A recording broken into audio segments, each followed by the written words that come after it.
day. Now imagine losing 27 years of your life behind prison walls. Most people would lose hope. Most would give up. But one man walked into prison as an ordinary person and walked out as one of history's greatest symbols of courage, freedom, and forgiveness. This is the extraordinary true story of Nelson Mandela, the man who lost 27 years but never lost hope. Let's begin. Nelson Mandela was not born inside a prison cell, nor was he born a hero. He was born as an ordinary boy in a small African village where no one could have imagined that one day his name would become a symbol of hope for the entire world. Before he became the first black president of South Africa, before millions admired his courage, and before history remembered him as one of the greatest leaders of all time, he was simply a young man with dreams, fears, and a determination to stand against injustice. His journey would demand a price that very few people could ever imagine. 27 years behind prison walls. 27 years separated from his family, his freedom,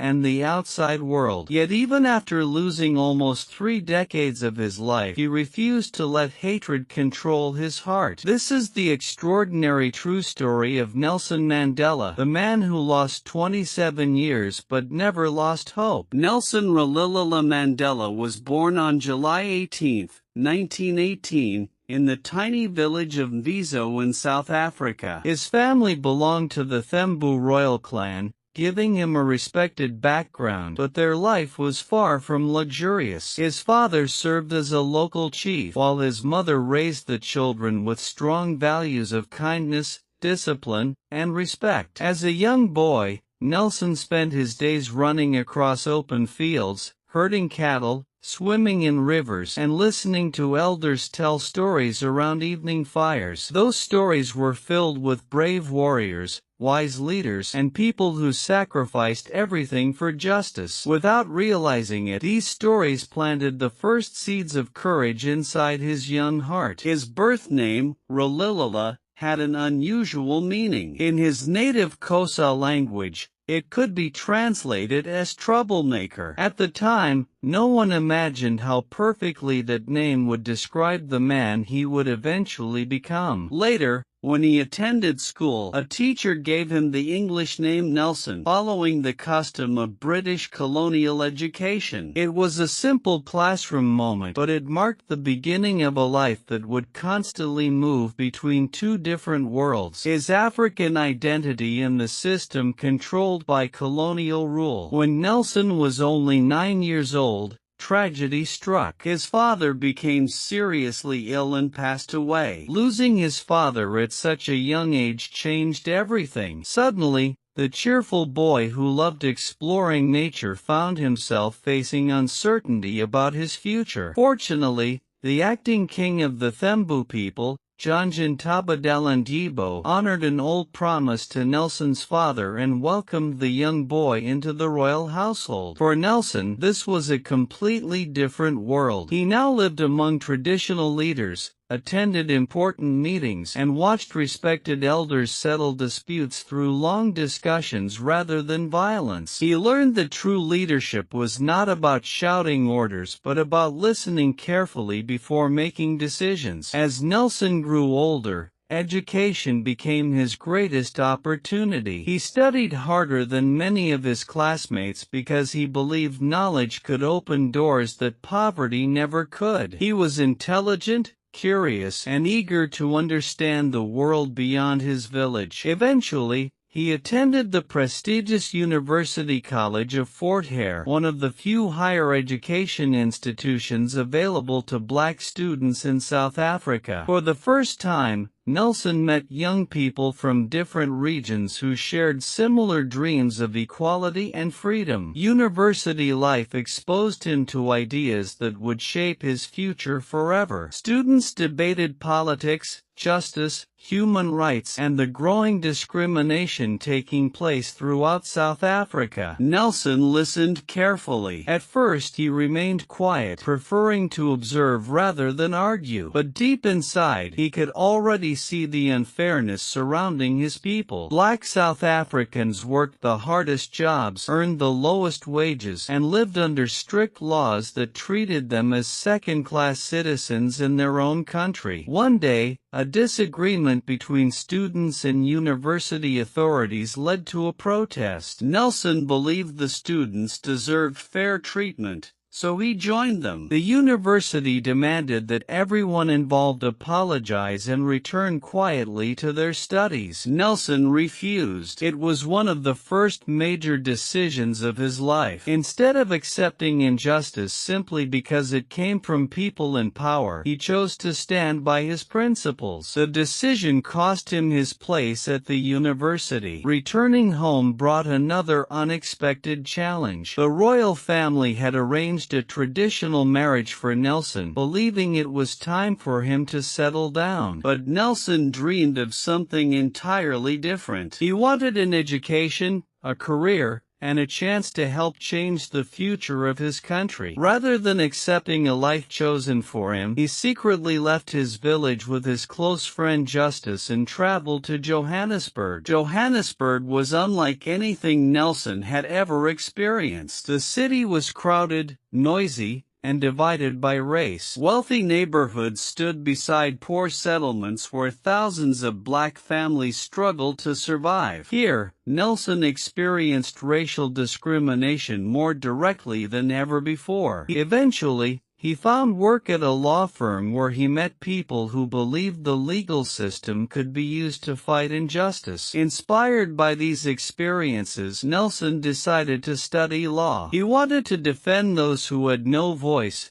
to challenge unfair laws, and to prove that justice should belong to everyone, not only to those born with power. It was during these years in Johannesburg that Nelson Mandela met a group of passionate young activists who believed South Africa could become a nation where every citizen was treated equally. Among them were Walter Sisulu and Oliver Tambo, friendships that would shape the rest of his life. Together, they spent countless evenings discussing freedom, equality, and the future of their country. None of them knew that these conversations would soon place them on a direct path toward one of the greatest struggles in modern history, a struggle that would eventually cost Nelson Mandela his freedom for 27 long years. Nelson Mandela's determination grew stronger with every passing year. The more he witnessed the suffering of black South Africans, the more convinced he became that silence was no longer an option. Alongside Walter Sisulu, Oliver Tambo,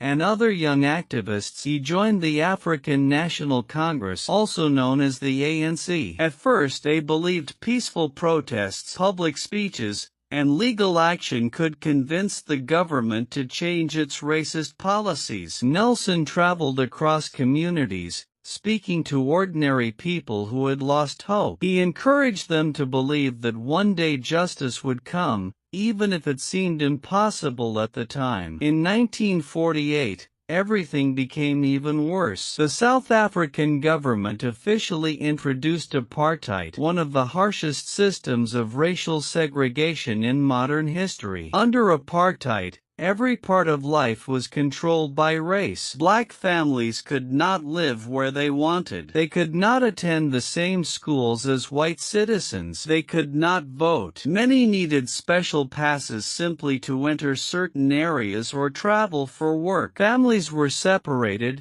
opportunities disappeared, and millions of people were treated like strangers in their own homeland. For Nelson Mandela, these were not just political decisions. They were personal attacks on human dignity. Every unfair law reminded him of the promises he had made to himself as a young student. He knew that accepting injustice would only allow it to grow stronger. Together with other ANC leaders, he organized peaceful campaigns encouraging people to refuse unjust laws. Thousands joined these demonstrations. Many were arrested. Some lost their jobs. Others were beaten by police. But instead of frightening Nelson, these sacrifices strengthened his resolve. As his reputation grew, so did the government's fear of him. Newspapers began mentioning his name more frequently. Police followed his movements, monitored his meetings, and searched for opportunities to silence him. Friends warned him that continuing this path could destroy his future. Yet Nelson often replied that a comfortable life meant nothing if millions of others continued to suffer. He believed true leadership required personal sacrifice. During these years, Nelson qualified as a lawyer and, together with Oliver Tambo, opened South Africa's first black-owned law firm. Every day, desperate people arrived seeking help. Workers dismissed unfairly because of their race. Families forced from their homes. Innocent citizens arrested under racist laws. Nelson defended as many people as he could, often charging little or no money because he understood that justice should never belong only to the wealthy. Inside the courtroom, he remained calm and respectful, but outside he continued speaking against the injustice surrounding his country. The government responded by placing increasing restrictions on him. He was banned from attending many public gatherings and often forbidden from speaking before large crowds. Instead of giving up, Nelson adapted. Secret meetings replaced public rallies. Small discussions replaced large speeches. The movement continued growing despite constant surveillance. Every attempt to silence him only made more people curious about the man the government feared so much. Then came one of the darkest moments in South African history. In March 1960, peaceful protesters gathered in Sharpeville to oppose the hated pass laws. They carried no weapons. They simply wanted to demonstrate peacefully. Suddenly, police opened fire on the crowd. Dozens of innocent people were killed, and many more were wounded. The shocking events sent fear across the country. Nelson was devastated. He realized that peaceful protest alone was no longer protecting innocent lives. After long and painful discussions with his closest colleagues, Nelson made one of the hardest decisions of his life. He helped establish Umkhonto we Sizwe, meaning Spear of the Nation, the armed wing of the ANC. Their goal was not to harm innocent people but to sabotage government property and pressure the apartheid regime without causing unnecessary loss of life. It was a decision Nelson never celebrated, but he believed the government had left them with no peaceful alternative. Because of his growing role in the resistance, Nelson was forced to live in secret. He constantly changed locations, wore disguises, and traveled at night to avoid arrest. Newspapers began calling him the Black Pimpernel because he seemed impossible for police to capture. Despite living like a fugitive, he continued organizing the movement, meeting supporters, and traveling across Africa seeking international support for the struggle against apartheid. At home, however, the cost was enormous. Nelson spent less and less time with his family. His children often saw him only briefly before he disappeared again for security reasons. His wife carried the burden of raising the family while police raids became a regular part of their lives. Even simple family dinners became rare memories. Nelson understood the pain his loved ones endured, but he believed he was fighting for a future where all South African children could grow up free. In 1962, after years of avoiding capture, Nelson Mandela's journey suddenly came to an end. While traveling near Howick, police stopped his car and arrested him. The government believed they had finally captured the man who had become the face of resistance. Supporters feared the worst. Nelson remained calm. As officers led him away, he knew this arrest could change the rest of his life forever. What he did not yet know was that the road ahead would keep him behind prison walls for the next 27 years. For Nelson Mandela, the prison gates did not mark the end of his journey. In many ways, they marked the beginning of the chapter that would define his legacy forever. After a long trial known as the Rivonia trial, Nelson and several of his closest companions were accused of trying to overthrow the government. Everyone inside the courtroom understood the seriousness of the charges. Many believed the judge would sentence Mandela to death. The atmosphere was silent as Nelson stood before the court and delivered one of the most powerful speeches in history. He explained that he had fought against white domination, but he had also fought against black domination. He dreamed of a democratic country where every person could live together with equal opportunities. Then he spoke the words that would echo across generations. "It is an ideal for which I am prepared to die." The courtroom remained silent. Even those who opposed him could feel the courage behind those words. Instead of execution, the judge sentenced Nelson Mandela to life imprisonment. It sounded like a punishment without an ending. In 1964, Mandela arrived at Robben Island, a prison surrounded by the cold waters of the Atlantic Ocean. Escape was almost impossible. Thick prison walls, armed guards, and dangerous seas made sure every prisoner remained isolated from the world. Nelson was placed in a tiny concrete cell containing only a thin sleeping mat, a small blanket, and a metal bucket. There was no comfort, no privacy, and almost no hope. Every morning before sunrise, prison guards ordered the prisoners outside to work in a limestone quarry under the burning African sun. The work was exhausting. Sharp white stones reflected sunlight directly into their eyes, permanently damaging Mandela's eyesight over the years. Dust filled the air while their hands became rough from endless labor. Food was scarce, and black prisoners received even smaller portions than other prisoners because of racist prison rules. Every day seemed designed to break both their bodies and their spirits. Yet something remarkable happened. Prison failed to destroy Nelson Mandela. Instead, it strengthened him. While many people expected anger to consume him, Mandela chose discipline. He exercised every morning inside his tiny cell, keeping his body strong. He read every book he could find, believing education remained one of the greatest weapons any person could possess. He studied law, history, politics, and philosophy, refusing to let prison stop his personal growth. More importantly, he became a source of hope for other prisoners. Whenever someone felt defeated,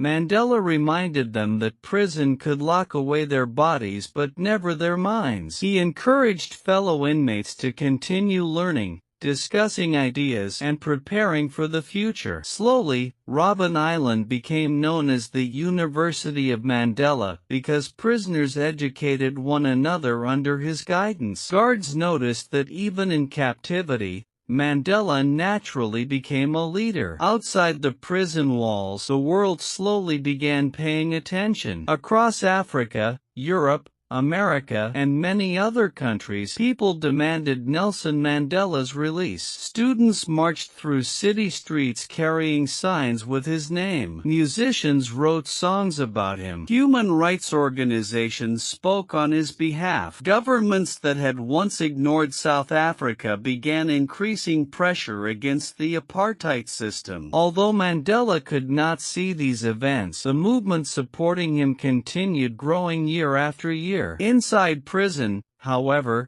life remained painful. His family suffered deeply. Nelson was allowed only a few letters each year, and many arrived heavily censored. Sometimes entire paragraphs were removed before reaching him. Visits were rare and carefully monitored. Watching his children grow up from behind prison bars became one of the greatest emotional burdens of his life. There were moments when he learned about family tragedies weeks or even months after they happened because information reached him so slowly. The pain of being unable to comfort his loved ones was often harder than the physical hardship of prison itself. As decades passed, several government officials secretly approached Mandela with offers of freedom. They promised to release him immediately if he agreed to stop resisting apartheid or publicly support the government. For many prisoners, Such an offer would have been impossible to refuse. Mandela declined every proposal. He believed accepting freedom while millions of South Africans remained oppressed would be selfish. He often said that only free people could negotiate fairly, and until his people were free, he could not truly consider himself free either. By the late 1980s, South Africa was changing. International pressure continued increasing. Economic sanctions weakened the government. Protests spread throughout the country. Even many leaders within the government realized apartheid could not survive forever. Quiet discussions began between Nelson Mandela and government representatives. Although he had spent more than 2 decades inside prison, Mandela surprised everyone with his calmness.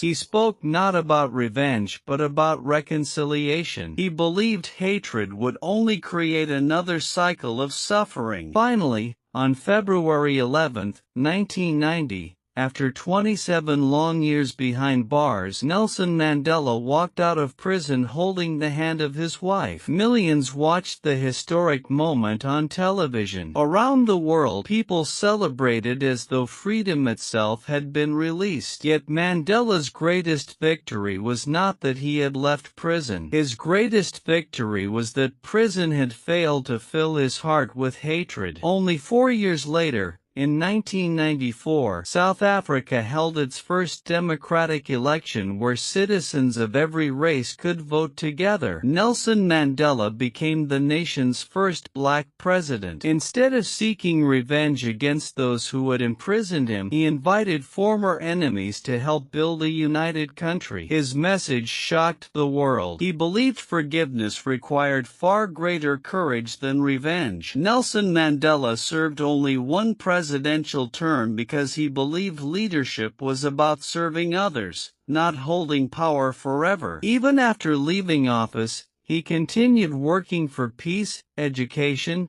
healthcare, and children's rights until the final years of his life. On December 5, 2013, Nelson Mandela passed away at the age of 95. Leaders from across the globe gathered to honor the man who had inspired generations. Today, Nelson Mandela's story reminds us that true strength is not measured by physical power but by the ability to remain hopeful when hope seems impossible. He lost 27 years of freedom, but he never lost his humanity, his dignity, or his belief that kindness could overcome hatred. The prison walls that were meant to erase his voice instead turned him into one of history's greatest symbols of courage. His journey proves that even when life takes away your freedom, your dreams, and your time, no one can ever take away your hope unless you choose to surrender it yourself. If you enjoyed this true story, don't forget to subscribe to Talevora and turn on notifications so you never miss another unforgettable journey through history. Thank you for watching, and we'll see you in the next story.